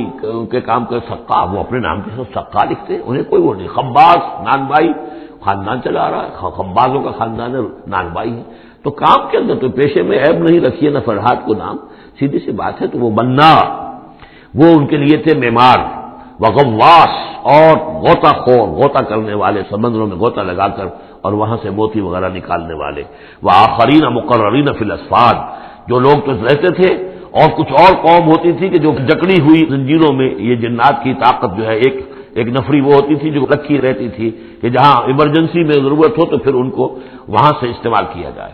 ھذا عطاؤنا، اور ہم نے ان سے کہہ دیا تھا اے سلیمان یہ ہماری عطا ہے تمہارے لیے، فمنن او امسک، چاہو تو یہ تقسیم کرو لوگوں کے اندر، لوگوں پر احسان بھی کرو، اور چاہو تو اپنے پاس رکھو بغیر حساب۔ بہرحال ہم نے اس پر حساب کوئی نہیں رکھا، ہم تم سے اس پر کوئی حساب نہیں لیں گے۔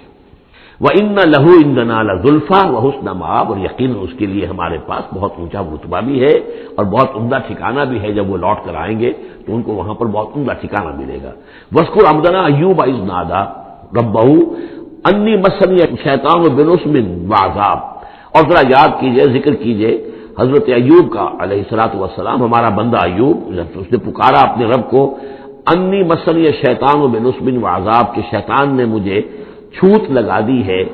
بڑی تکلیف اور ایذا اور تکلیف، اس کی بیماری تھی، جلدی کوئی بیماری تھی جس کی وجہ سے سارا جسم جو ہے گل گیا تھا، اور اس درجے اس میں کوئی تعفن بھی تھا، کیڑے بھی پڑ گئے تھے کہ ان کی اہلیہ، بیوی، بچے ایک وقت تک تو انہوں نے خدمت کی جب تک کی، پھر بعد میں آ کر سب ہمت ہار کر ان کو چھوڑ کر چلے گئے تھے۔ تو گویا کہ اس قسم پرسی کے عالم میں پھر انہوں نے یہ دعا کی، تو اللہ تعالیٰ نے فرمایا کہ ارکض برجلک، ذرا اپنا پاؤں مارو زمین پر، ھذا مغتسل، یہ اب تمہارے اس ایڑی کے زور سے جو چشمہ ہم نے نکال بہایا ہے یہ تمہارے نہانے کے لیے ہے، بارد و شراب، ٹھنڈا ہے اور پینے کے لیے بھی ہے۔ تو شاید جس کو ہم کہتے ہیں گندھک کا کوئی چشمہ نکل آیا ہو، جو کہ جلدی امراض کے لیے چشمے ہوتے ہیں جہاں جاتے ہیں لوگ، جلدی امراض کے لوگ جا کر وہاں جا کر نہاتے ہیں تو اس سے شفا ہوتی ہے، تو اللہ نے اس کے اندر وہ شفا ان کے لیے رکھ دی، وہ ٹھیک ہو گئے۔ وَوَهَبْنَا لَهُ أَهْلَهُ وَمِثْلَهُم مَّعَهُمْ، اب پھر ان کی اولاد بھی اور ان کے اہل و عیال سب واپس بھی آ گئے، اور یہ کہ مزید بھی ہم نے انہیں اور اہل و عیال عطا کیے، مثلہم معہم، رحمتا منا، یہ سب ہماری جانب سے رحمت کا مظہر تھا، و ذکرا، اور یاد دہانی اور نصیحت لأولی الالباب، ہوش مند لوگوں کے لیے۔ وخذ بیدک رزقا، کسی موقع پر اپنی بیوی سے ناراض ہو کر ان کا تھا کہ میں تمہیں 100 کوڑے لگاؤں گا یا 100 تمہیں ماروں گا کمچیاں، تو غصے میں آ کر اب وہ قسم کھا لی اس کے اوپر، لیکن یہ کہ اب جب ٹھیک ہو گئے، بیوی بھی آ گئی، اب کیا کریں، وہ اس قسم توڑیں یا اس قسم کا کیا شکل کریں، تو اللہ نے اس کے لیے بھی انہیں ایک شکل بتا دی کہ سیکوں کا ایک تھبا لے لو، جیسے جھاڑوਆਂ ہوتی تھی پرانے زمانے میں، تو اس میں وہ 100 اگر سیکے ہیں تو وہ لے لو، خود بیدک رزقا، تم لے لو اپنے ہاتھ میں سیکوں کا ایک مٹھا، فضرب بہ، اور اس سے ایک ضرب لگا دو، ولا تحنس، اس سے یہ کہ تمہاری وہ قسم ٹوٹے گی نہیں، وہ 100 وہ جو ہے کمچیاں ایک ہی مرتبہ لگ جائیں گی۔ انا وجدناہ صابرا، ہم نے اسے اپنا صبر کرنے والا بندہ پایا، نعم العبد، کیا ہی عمدہ وہ اچھا بندہ تھا ہمارا، انہ اواب، یقیناً وہ بھی ہماری طرف رجوع کرنے والا انسان تھا۔ واذکر عبادنا ابراہیم و اسحاق و یعقوب اولی الایدی والابصار، اور تذکرہ فرمائیے ہمارے بندوں ابراہیم کا اور اسحاق کا اور یعقوب کا، وہ بھی تھے بڑے ہاتھوں والے، یعنی بڑے ان کے قوتوں والے، والابصار، اور آنکھوں والے، مشاہدہ بھی، غور و فکر بھی، ہاتھوں والے بھی، طاقت والے بھی۔ انا اخلصناہم بخالصۃ ذکر الدار، ہم نے ان سب کو خالص کر لیا تھا ایک خالص شے کے لیے۔ ایک خالص شے کون سی ہے؟ آخرت کے گھر کی یاد دہانی، یعنی وہ لوگوں کو ہمیشہ متوجہ کرتے رہتے تھے کہ اصل زندگی آخرت کی زندگی ہے۔ انا اخلصناہم بخالصۃ، ایک خالص شے کے لیے ہم نے انہیں خالص کر لیا تھا، یعنی ان کی زندگی میں اب ایک ہی، جیسا کہ میں نے بارہا عرض کیا ہے کہ جو اللہ کا بندہ اس مقام پر پہنچ جائے، پھر واقعہ یہ ہے کہ اسے دنیا کی دولت سے دلچسپی نہیں، دنیا کی کسی اور دوسری چیز کی طرف رغبت نہیں، اس کے وقت کا، اس کا ایک ایک منٹ، اس کی توانائی جو بھی اللہ نے اس کو دی ہے، اس کا خون کا ایک ایک قطرہ وقف ہو جاتا ہے پھر اس کام کے لیے کہ خلق خدا کو خدا کی طرف بلائے، اللہ کی طرف بلائے، اور انہیں بچائے آخرت کے انجام سے، برے انجام سے۔ اس کے سوا کیا ہو، جیسے ہمارے شیخ معین الدین اجمیری رحمۃ اللہ علیہ، وہ آئے تھے ہندوستان میں، اگر اس وقت آ کر بیٹھے ہیں اجمیر میں، جبکہ اجمیر ابھی جو ہے وہ کفر کا گڑھ تھا، راجپوتوں کا مرکزی مقام، اس لیے کہ شیخ علی حجویری جو لاہور میں ہیں، جن کو داتا گنج بخش کہتے ہیں، وہ تو اس وقت آئے ہیں لاہور میں جبکہ لاہور اسلامی حکومت میں شامل ہو چکا تھا، لیکن یہ معین الدین اجمیری کیونکہ ابھی تک مسلمانوں کی حکومت وہاں تک نہیں پہنچی تھی، جو سمجھیے اجمیر جو ہے وہ تو راجپوتوں کا گڑھ، اور اس میں جو ہے وہاں جا کر بیٹھ کے اللہ کا بندہ اور دعوت دے رہا ہے، اور کاروبار تو وہ کرنے نہیں آئے تھے وہ، بلکہ یہ کہ اللہ کی طرف بلانا، تو اس کے لیے ہم نے خالص کر لیا تھا۔ جو بھی اللہ کا بندہ اپنے آپ کو اس کے لیے خالص کر لے، وہ گویا کہ اللہ تعالیٰ کے مصطفین میں سے ہو جاتا ہے، وہ لفظ آگے آ رہا ہے، انا اخلصناہم بخالصۃ ذکر الدار وانہم عندنا لمن المصطفین الاخیار، اور یقیناً وہ ہمارے نزدیک وہ بڑے چنے ہوئے لوگ ہیں، اچھے لوگوں میں سے، نیک لوگوں میں سے چنے ہوئے لوگ، چنیدہ لوگ۔ جو شخص اپنی زندگی کا ہدف اسی کو بنا لے، مقصد اسی کو بنا لے، جینا مرنا اسی کے لیے ہو جائے، تو ظاہر بات ہے کہ اللہ تعالیٰ کے یہاں پر اس کا اونچا مقام ہے۔ وَاذْكُرْ اسماعیل والیسع وذکر کفل، اور ذکر کیجئے اسماعیل کا بھی اور یسع۔ اب ان کے بارے میں صحیح طور پہ ہم کچھ نہیں کہہ سکتے، یہ دو جو ہیں یسع اور ذوالکفل۔ ذوالکفل کے بارے میں تو میں عرض کر چکا ہوں کہ ایک گمان یہ ہے، اور مجھے اس سے اتفاق ہے کہ یہ گوتم بدھ کی طرف اشارہ ہے، وہ اللہ کے نبی تھے۔ ذوالکفل پہ یہاں پہ سے بدل گیا ہے، کپل وستو کا شہزادہ۔ سدھارتھا گوتما بدھا، بدھا تو اصل میں اس کا لقب ہے جو بعد میں بن گیا ہے، سدھارت اس کا نام تھا، سدھارتھا گوتما بدھا، اور کپل وستو کی ریاست تھی، اس کا یہ شہزادہ تھا۔ وَكُلُّ مِنَ الْأَخْيَارِ، یہ سب کے سب بھی بڑے ہی عمدہ لوگوں میں سے تھے۔ ھذا ذکر، یہ ایک ذکر ہے، یہ ایک تذکرہ ہے۔ وَإِنَّ لِلْمُتَّقِينَ لَحُسْنَ مآب، اور یقیناً ان متقین کے لیے، تمام متقین کے لیے بہت ہی اچھی جگہ ہے لوٹنے کی، آنے کی، اچھا ٹھکانہ ہے۔ جنات عدن، وہ باغات کے جو رہنے والے ہوں گے، ریزیڈنشل ہوں گے، بسنے والے۔ مفتحۃ لہم الابواب، جن کے دروازے ان کے لیے کھلے رکھے گئے ہوں گے۔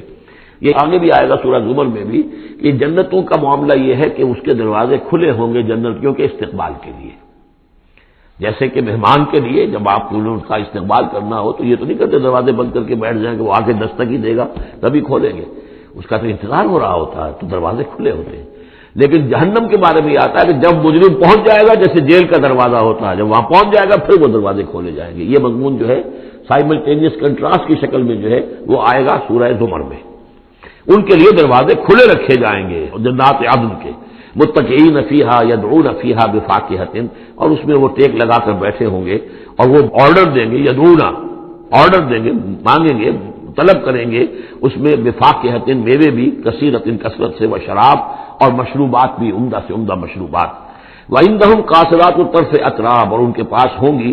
ایسی ان کی بیویاں کہ جو نیچی نگاہ والی ہوں گی اور ہم عمر ہوں گی۔ ھذا ما توعدون لیوم الحساب، یہ ہے جس کا تم سے وعدہ کیا جا رہا ہے حساب کے دن۔ ان ھذا لرزقنا ما لہ من نفاد، اور یہ ہوگا ہمارا رزق، ہمارا عطا کردہ دی ہوئی چیزیں، اب یہ کبھی ختم نہیں ہوں گی۔ یہ نہ سمجھنا کہ یہ نعمتیں ختم ہو جائیں گی، یہ باقی رہیں گی ہمیشہ ہمیشہ۔ ھذا وان للطاغین لشر مآب، یہ تو ہے اہل جنت کا معاملہ، لیکن جو سرکش تھے، جو باغی تھے ہمارے،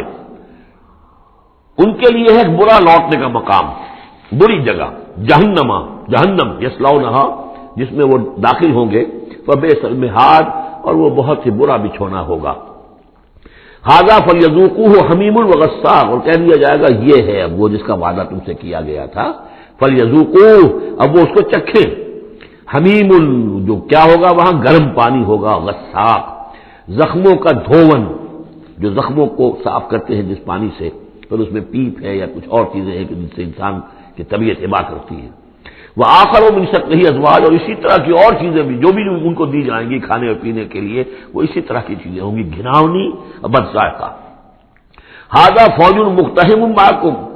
اب وہ جو جہنم میں جو لوگ پڑے ہوئے پہلے سے، جب ایک قوم آئی پھر دوسری آئی، جو نئی قوم آئے گی تو پہلے والے جو ہے وہ کہیں گے اب تو پہلے یہاں مصیبت میں ہے، جگہ بھی یہاں نہیں ہے، تنگی ہے، حبس بھی ہے، یہ بھی ہے، اب یہ ایک اور چلی آ رہی ہے فوج۔ ھذا فوج مقتحم معکم، ایک اور فوج آ رہی ہے کہ جو تمہارے اوپر دھسی چلی آ رہی ہے۔ لا مرحبا بہم، ان کے لیے کوئی کشادگی نہ ہو، کوئی مرحبا نہیں ان کے لیے۔ مرحبا یہ ان کے کہنے کا ایک وہ تھا، گریٹنگ کا، مرحبا مرحبا، یعنی آئیے آئیے، آپ کے لیے کشادگی ہے، ہر جگہ آپ کے لیے یہاں سہولت ہے۔ وہ کہیں گے لا مرحبا بہم، اب یہ نئے آنے والوں کے لیے یہ جو نئی انسٹالمنٹ آ رہی ہے جہنمیوں کی، یہاں کوئی ان کے لیے جگہ نہیں۔ انہم صالوا النار، یہ ہیں گھسے آنے والے آگ میں۔ قالوا بل انتم، وہ آنے والے کہیں گے نہیں تم، لا مرحبا بکم، تمہارے لیے نہ ہو کوئی کشادگی، تمہارے لیے کوئی مرحبا نہ ہو۔ انتم قدمتموہ لنا فبئس القرار، یہ تو تم لوگ ہو جنہوں نے یہ سارا سامان ہمارے لیے فراہم کیا ہے، تم ہم سے پہلی نسل ہو، تم نے وہ سارے جو ہے غلط طور طریقے ایجاد کیے تھے، تم نے وہ عقائد جو ہے وہ ہمیں سکھائے تھے، ہم تو تمہارے کرتوتوں کی وجہ سے، تمہاری پیروی کرنے کی وجہ سے یہاں تمہارے اس جہنم میں آئے ہیں۔ بل انتم قدمتموہ لنا فبئس القرار، تو یہ بہت ہی بری جگہ ہے رہنے کی، ٹھہرنے کی۔ قالوا ربنا من قدم لنا هذا فزده عذابا ضعفا في النار، اور وہ کہیں گے پروردگار جن لوگوں نے ہمارے لیے یہ چیزیں کی اور ہمیں ان راستوں پر ڈالا، ان کو تو اور عذاب دے، وہ اضافہ کر ان کے عذاب میں، ضعفا، دگنا عذاب آگ کا۔ وقالوا ما لنا لا نرى رجالا كنا نعدهم من الاشرار، وہ کہیں گے یہ کیا بات ہے، ہم یہاں آپ لوگوں کے ساتھ کچھ لوگ تھے جنہیں ہم سمجھتے تھے بڑے گھٹیا لوگ، ان کی کوئی حیثیت نہیں تھی، کمی کاری لوگ تھے، وہ محمد پر ایمان لے آئے تھے صلی اللہ علیہ وسلم،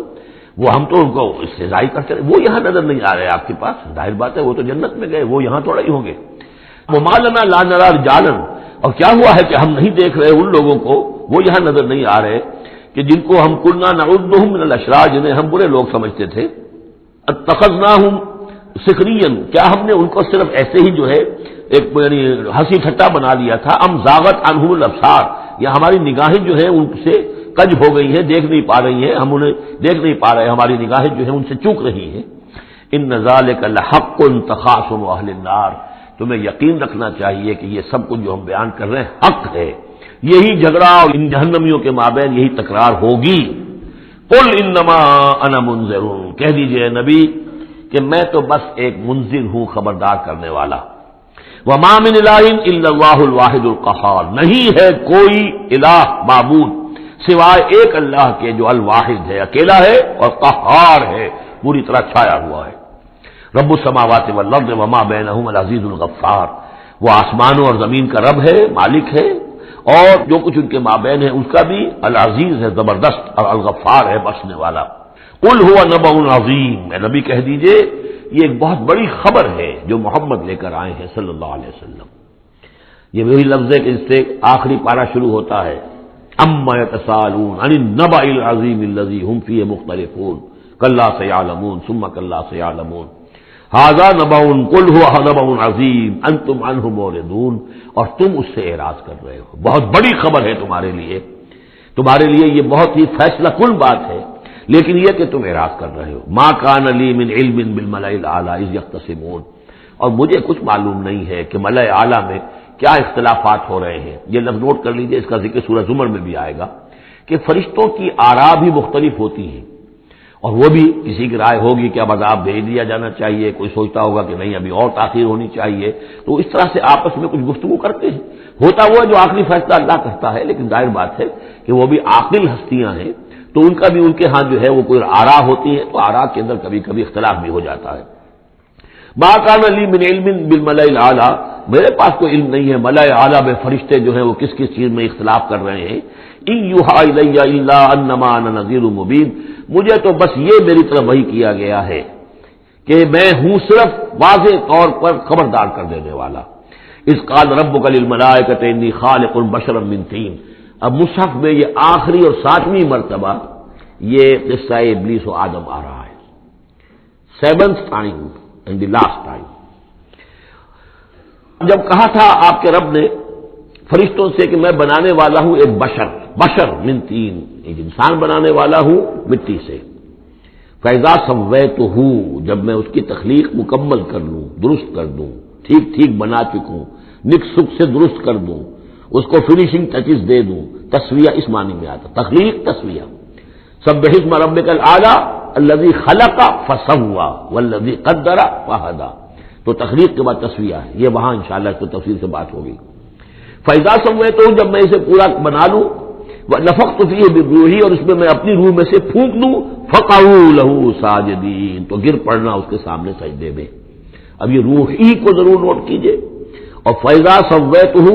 وَنَفَخْتُ فِيهِ مِن رُوحِی فَقَعُوا لَهُ سَاجِدِینَ، تو گویا کہ مسجود ملائک ہونا آدم کا اس روح ربانی کی بنیاد پر ہے۔ اس سے پہلے وہ آدم جو بھی کچھ ہے، جب تک کہ روح نہیں پھونکی گئی ہے اس وقت تک وہ مسجود نہیں ہے،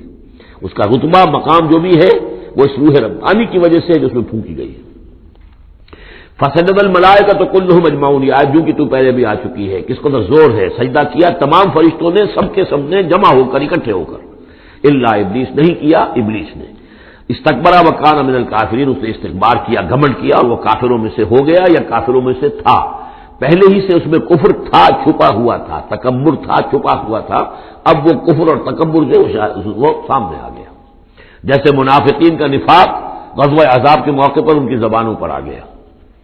قال یا ابلیس ما منعک ان تسجد لما خلقت بیدی، اور کہا اللہ نے اے ابلیس کیا ہوا تجھے، کس چیز نے منع کیا، کس چیز نے روکا کہ تو سجدہ نہ کرے اس کو جسے میں نے اپنے دونوں ہاتھوں سے بنایا ہے۔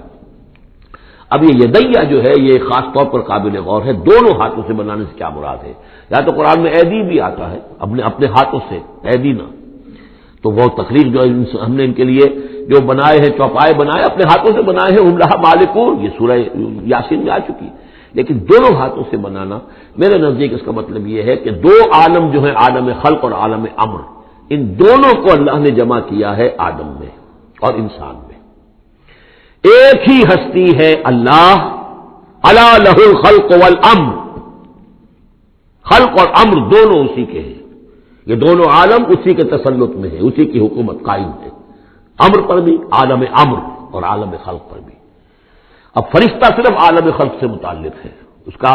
اس عالم امر سے متعلق ہے، اس کا کوئی وہ حیوانی جسد نہیں ہے، اس کی کوئی بھوک نہیں ہے، اس کو کوئی پیاس نہیں ہے، اس میں کوئی نر اور مادہ نہیں ہے، ان کے کوئی جنسی جذبہ کچھ نہیں، عالم امر کی شے۔ باقی یہ جنات ہیں، ان کے اندر یہ سارا عالم خلق کی شے، ان میں روح کا سوال ہی نہیں۔ باقی جتنے بھی حیوانات ہیں ارضی، یہ عالم خلق کی شے ہے۔ انسان واحد مخلوق ہے اللہ کی، جس میں پھر دونوں چیزیں آ کر جمع ہوئی ہیں کہ عالم خلق سے ہے اس کا حیوانی وجود، یہ جسم جو بنا ہے، اس مٹی سے بنا ہے، اور لیکن اس کے اندر اللہ نے لا کر وہ امانت جو ہے عالم امر کی روح، وہ جو ہے اس کے اندر پھونکی ہے۔ انا عرضنا الامانۃ علی السماوات والارض والجبال فابین ان یحملنها واشفقن منها وحملها الانسان، اس میں بھی میں یہ بات عرض کر چکا ہوں۔ تو خلقتہ بیدی، میں نے اپنے دونوں ہاتھوں سے بنایا اسے۔ اب اس کو استعارے میں بھی لیا گیا ہے اس معنی میں کہ بڑے اہتمام سے بنایا، میں نے دونوں ہاتھوں سے بنایا ہے، تو اشرف المخلوقات ہے۔ وہ بات بھی صحیح ہے کہ اللہ تعالیٰ کی کریشن کا کلائمیکس، اللہ تعالیٰ کی یوں سمجھیے کہ اس کی کلائمیکس جو ہے، نقطہ عروج جو ہے اس کی تخلیق کا، وہ انسان ہے۔ قال یا ابلیس ما منعک ان تسجد لما خلقت بیدی استکبرت ام کنت من العالین، کیا تم نے غرور کیا، استکبار کیا، یا تو ہے ہی بہت بڑے درجے میں تھا، کوئی تیرا درجہ بہت بلند تھا؟ قال انا خیر منہ، اس نے کہا صحیح ہے بات، اے اللہ میں اس سے بہتر ہوں۔ اس کے سامنے روح ہے ہی نہیں، اس کے سامنے صرف آدم کا جسد خاکی ہے، حیوانی ہے، تو جھوٹ نہیں کہہ رہا اس کے اعتبار سے، اس کے مشاہدے کے اعتبار سے بات صحیح ہے کہ یہ تو مجھ سے کم تر ہے۔ خلقتنی من نار وخلقتہ من طین، مجھے تو نے بنایا آگ سے، اس کو بنایا مٹی سے۔ قال فاخرج منها فانک رجیم، سوال یہ ہے کہ اللہ حکم دے رہا ہے تم سجدہ کرو، تو تم نے اللہ کے حکم سے نافرمانی کی ہے نا۔ فاخرج منها، نکل جاؤ یہاں سے، فانک رجیم، تم بردود ہو گئے ہو، وان علیک لعنتی الی یوم الدین، اور اب تم پر آخرت کے دن تک، اگلے جزا و سزا والے دن تک تم پر لعنت رہے گی، میری لعنت۔ قال رب فانظرنی الی یوم یبعثون، اس نے کہا کہ پروردگار پھر مجھے ذرا مہلت دے اس دن تک جب کہ یہ دوبارہ اٹھائے جائیں گے، آدم اور اس کی نسل پوری کی پوری۔ قال فإنک من المنظرین، اللہ تعالیٰ نے اسی استحقار کے اندر ٹھیک ہے جاؤ، تمہیں یہ دی گئی مہلت جو تم نے مانگا ہے، گرانٹڈ۔ الی یوم الوقت المعلوم، اس وقت کے دن تک جو معلوم ہے، طے شدہ ہے، یوم یبعثون جب آنا ہے اس وقت تک کے لیے تمہیں مہلت دے دی گئی۔ قال فبعزتک لأغوینہم اجمعین، اب اس نے کہا جب تو نے مجھے مہلت دے دی ہے تو اے اللہ تیری عزت کی قسم، تیرے اقتدار اور اختیار کی قسم، میں ان سب کو گمراہ کر کے رہوں گا، الا عبادک منہم المخلصین، سوائے اس میں سے تیرے وہ بندے جنہیں تو خود اپنا بنا لے، مخلص، مخلص نہیں، مخلص۔ قال فالحق والحق اقول، اب حق ہے اور میں تو کہتا ہی حق ہوں، میری ہر بات حق ہوتی ہے۔ لَأَمْلَأَنَّ جَهَنَّمَ مِنْكَ وَمِمَّنْ تَبِعَكَ مِنْهُمْ أَجْمَعِينَ، تو میں بھی بھر دوں گا پھر جہنم کو تجھ سے، اور جو بھی ان میں سے تیری پیروی کریں گے ان سب سے جہنم کو بھر کر رہوں گا۔ قُلْ مَا أَسْأَلُكُمْ عَلَيْهِ مِنْ أَجْرٍ، اب یہ بات بتا کے اب حضور سے کہا جا رہا ہے نبی کہیے میں نے تم سے اس پر کوئی اجرت تو نہیں مانگی ہے، میں تمہیں یہ خبریں سنا رہا ہوں، غیب کی وحی جو مجھے آ رہی ہے وہ سنا رہا ہوں، ازل کے جو واقعات ہیں جو اس وقت ہوئے تھے اس وہ باتیں بتا رہا ہوں، تو میں نے تو اس پر کوئی تم سے اجرت نہیں مانگی، تم سے کوئی انعام طلب نہیں کیا۔ قُلْ مَا أَسْأَلُكُمْ عَلَيْهِ مِنْ أَجْرٍ وَمَا أَنَا مِنَ الْمُتَكَلِّفِينَ، اور یہ بھی تم جانتے ہو، اچھی طرح جانتے ہو، قَدْ لَبِثْتُ فِيكُمْ عُمُرًا، میں تمہارے مابین ایک عمر گزار چکا، میں متکلف نہیں ہوں۔ متکلف کون ہے؟ تکلف کرنے والا۔ اب تکلف ہر اعتبار سے ہوتا ہے، ایک جیسے ہم جسے کہتے ہیں ایک شاعر ہوتا ہے فطری شاعر، اور ایک متشاعر ہوتا ہے۔ وہ شاعر اس فطری نہیں ہوتا، وہ بڑی محنت کرتا ہے، جوڑ توڑ کے کچھ سیکھتا ہے، عروج سیکھتا ہے، یہ سیکھتا ہے، وہ الفاظ کا ذخیرہ جو ہے جوڑتا ہے، پھر وہ کچھ شعر کہتا ہے، وہ تکلف کے ساتھ شعر کہنا۔ ایک ہے جسے آپ کہتے ہیں آمد، اور ایک وہ ہے کہ آورد، بڑی محنت سے مشقت سے کوئی آپ نے کمپوز کیا ہے. تو میری زندگی میں تم نے تکلف کا کوئی شائبہ دیکھا ہی نہیں آج تک.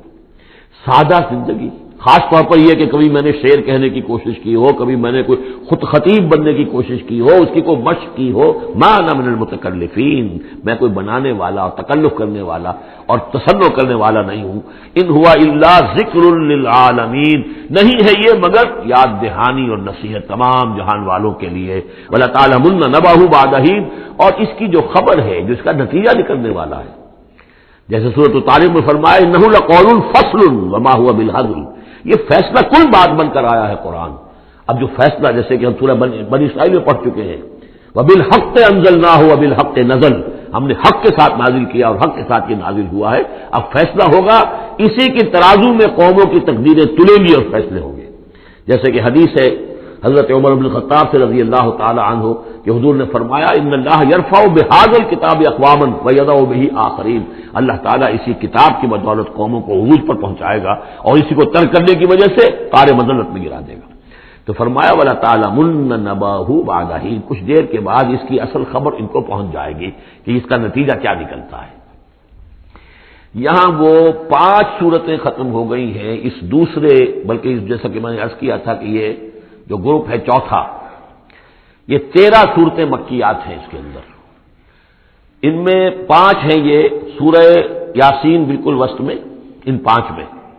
2 ادھر ہیں، دونوں الحمدللہ سے شروع ہوئی ہیں، سورہ سبا، سورہ فاطر. 2 ادھر ہیں، سورہ صافات اور صاد، اس میں بھی صاد آیا ہے، صافات کے ساتھ اس کی مناسبت ہے. اس کے بعد 8 صورتیں وہ آ رہی ہیں کہ جن کو ہم سمجھیں گے اس جو اس وقت کا ترتیب ہے مصحف کی،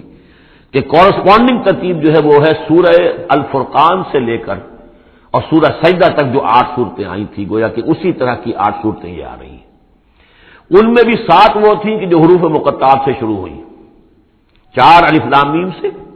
2 طاسین میم سے، 1 طاسین سے. البتہ ایک وہ تھی جو بغیر حروف مقطعات کے شروع ہوئی ہے، سورۃ الفرقان. یہاں بھی یہ ایک سورت جو شروع ہو رہی ہے سورہ زمر، یہ بغیر حروف مقطعات کے ہے. باقی 7 صورتیں جو ہے حامیم حامیم حامیم حامیم، ان میں سے ایک جو ہے وہ حامیم عین سین قاف، لیکن حامیم کا سلسلہ چلے گا. یہ 7 صورتیں در حقیقت ایک سیکوینس میں ہیں، اور لیکن یہ بھی ہے معنوی طور پر یہ بھی اسی میں شامل ہے.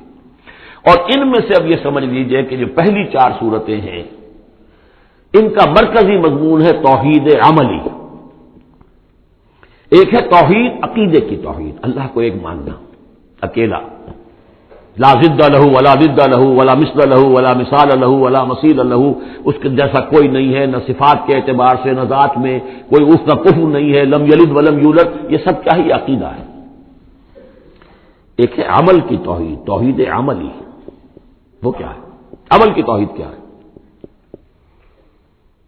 توحید فی العمل، اور جس کو کہ امام ابن تیمیہ رحمۃ اللہ علیہ نے ایک اور بڑی خوبصورت اصطلاح استعمال کی ہے، توحید فی الطلب،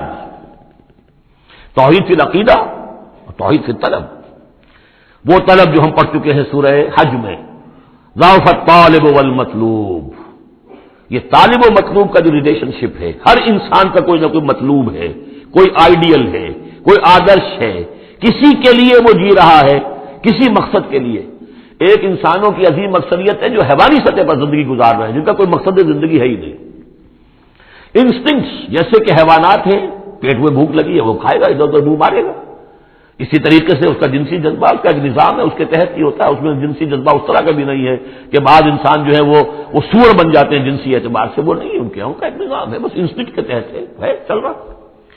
تو جو لوگ صرف کسی پر کھانا پینا، بچے پیدا کرنا، ان کو پال دینا، اگر یہ کام کر رہے ہیں، کوئی ان کی زندگی میں مقصد ہے ہی نہیں، تو وہ نرے حیوان ہے، انسان ہے ہی نہیں. اولئک کالانعام بل هم اضل، وہ چوپایوں کے مانند ہے بلکہ ان سے بھی گائے گزرے ہیں. انسان کہلانے کا مستحق کم سے کم وہ شخص ہے کہ جس نے زندگی میں کوئی نہ کوئی مقصد معین کیا. کس لیے جینا ہے، کس لیے مرنا ہے، زندگی کاہے کے لیے؟ وہ مقصد تو کیا ہے؟ اصل میں تو کیا تھا؟ اپنے رب کو چاہو، اس سے محبت کرو، اس کو مطلوب بناؤ. تمہارا مطلوب صرف اللہ ہو، لا مطلوب الا اللہ، لا مقصود الا اللہ، لا محبوب الا اللہ. یہ تھا جس کے لیے تمہیں جینا تھا، اسی کے لیے تمہیں مرنا تھا. ان صلاتی و نسکی و محیای و مماتی للہ رب العالمین. جس شخص کی یہ توحید نہیں ہے وہ عقیدے کی توحید لیے پھرے، عمل میں مشرک ہے، شرک فی العمل، جس کا تذکرہ پہلے بھی ہو چکا ہے، لیکن ان صورتوں میں اب ایک بڑے سیکوینس کے ساتھ آئے گی بات۔ ویسے وہ آیت ہم پڑھ چکے ہیں، ارأیت من اتخذ الہہ ہواہ افانت تکون علیہ وکیلا، اے نبی آپ نے اس شخص کو دیکھا جس نے اپنی خواہش نفس کو اپنا معبود بنا لیا، تو کیا آپ ایسے شخص کی ذمہ داری لیں گے؟ وہ کہتا تو ہے اپنے آپ کو میں موحد ہوں، اپنی خواہشات نفس، اپنے نفس کے کسی مطالبے کو پورا کر رہا ہے، یہ دیکھے بغیر کہ اللہ نے اس کو حلال کیا یا حرام کیا ہے، تو اس کا معبود تو اس کا نفس ہے، اللہ کہاں ہے؟ ہاں اللہ کے لیے بھی جا کے نماز پڑھ لیتا ہے، لیکن دوسری طرف وہ نفس کو اپنا معبود بنا کے شرک کر رہا ہے، کہتا ہے لا الہ الا اللہ، تعویذ کو وہ اس کے جو ہے باقاعدہ تسبیح کر رہا ہے، ضربے لگا رہا ہے، جبکہ اس کا معبود اس کا نفس ہے۔ اسی طریقے سے حدیث میں آیا تائس عبد الدینار و عبد الدرہم، ہلاک ہو جائے یا ہلاک ہو گیا درہم و دینار کا بندہ، نام عبد الرحمان ہے، حقیقت میں عبد الدینار ہے، اس لیے کہ دینار کے لیے حلال اور حرام کی ساری اس نے تقسیم ختم کر دی ہے۔ ڈالر آئے، پیٹرول ڈالر آئے، کچھ اور آئے، دولت آئے، چاہے حلال سے آئے، حرام سے آئے، جائز سے آئے، ناجائز سے آئے، یہ تو پھر معبود کون ہوا؟ دولت۔ ہندو میں اور آپ میں فرق کیا ہے؟ ہندو نے دولت کی دیوی بھی بنا کر ایک رکھ لی ہے، وہ لکشمی بائی ہے ان کی، اس کو پوجتے ہیں، دنڈوت کرتے ہیں، اس کی کرپا ہو جائے گی تو دولت ہو جائے گی۔ ہم نے کہا ہٹاؤ اس تکلف کو، اس لکشمی بائی کو ہٹاؤ، سیدھے دولت کو پوجو، تو دولت کے پجاری تو ہم ہیں۔ یہ جو توحید ہے، توحید عملی، اس کا جو پہلا نقطہ ہے اللہ کی بندگی کی توحید، توحید فی العبادت، بندگی صرف اللہ کی ہو، یعنی کل کی کل اطاعت اس کے لیے ہو، باقی اطاعت اس کی اطاعت کے تابع ہو۔ باپ کا حکم مانو، ہاں، جو شریعت کے خلاف نہ ہو مانو،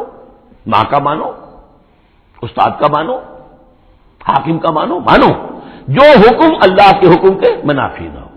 لا طاعت لمخلوق فی معصیت الخالق، مخلوق میں سے کسی کی اطاعت نہیں ہوگی جس سے کہ خالق کی معصیت لازم آ رہی ہو۔